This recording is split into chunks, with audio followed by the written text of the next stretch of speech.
Boyfriend girlfriend আছে? বা কারা কারা আছে যারা অবিবাহিত? গোটা এলাকাটাই বিবাহিত?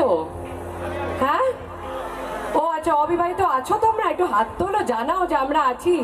আমিও হাত তুলেছি, দেখো। বা তাহলে এই গানটা মানে তোমরা আছো ঠিকই, বয়ফ্রেন্ড এখানে আছে না নেই? নেই, তারা দেখছে লাইভ। ও বলছে আমি না, ও বলছে ধাক্কা মারছে বলিস না। যাই হোক, এগুলো তো চলতেই থাকবে। তো এই গানটা সবার জন্য, যারা প্রেমে আছে, যারা নতুন করে প্রেমে পড়তে চায়। এটা সব থেকে ভালো আমার মনে হয়। এই আই লাভ ইউটা তো পুরনো হয়ে গেছে।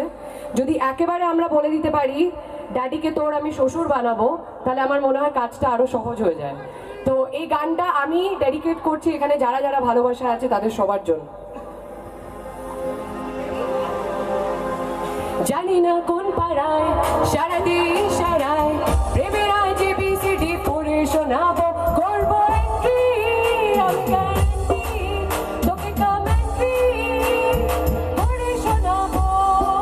ড্যাডিকে তোর আমি শ্বশুর বানাবো, ড্যাডিকে তোর আমি শ্বশুর বানাবো, ড্যাডিকে তোর আমি শ্বশুর বানাবো, ড্যাডিকে তোর আমি শ্বশুর বানাবো।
মন থেকে তোমাদের জন্য একটা কি বলবো, আমার ভালোবাসা দেখানোর একটা পদ্ধতি।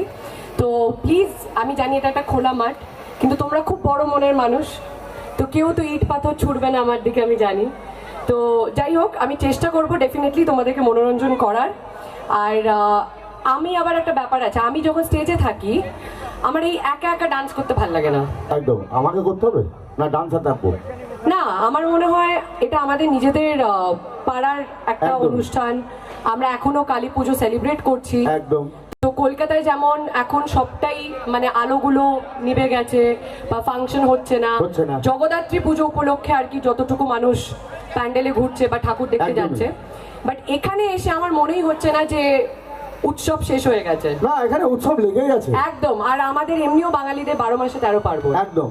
তো আমি চাইবো আমার সাথে, কারণ আমি যে গানটা নেক্সট গাইবো সেটাও নাচেরই গান, আমি চাইবো আমার সাথে এখান থেকে কিছু সুন্দরীরা উঠে আসুক। এবার তুমি একটু হেল্প করবে। ওরে না না, কারা আসবে একটু হাত তোলো। শোনো, লজ্জা পেলে হবে না, আগেই বলি। অতজন হবে না, অতজন হবে না, অত জায়গা নেই। আস্তে আস্তে আস্তে আস্তে ছেড়ে দিন। হ্যাঁ,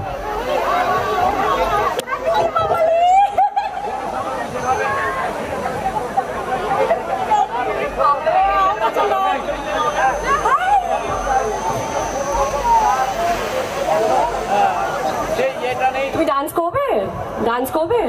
সবার সাথে একটু ডান্স করবে? আমরা সবাই মিলে ডান্সটা করব। দেখো এবার আমার কিন্তু মঞ্চ ভরে গেছে, হ্যাঁ? আমি তো তোমাদের ঘরের মেয়ে হয়ে উঠছি আস্তে আস্তে, কিন্তু এখানে তোমাদেরই চেনা মুখগুলো এসে গেছে আমার সাথে। আমার দৃঢ় বিশ্বাস তুমি ফাটিয়ে দেবে। যেভাবে তুমি দৌড়ে এলে ওখান থেকে, আমি হা করে দেখলাম। সেরা দিদি, ব্যাস ব্যাস ব্যাস।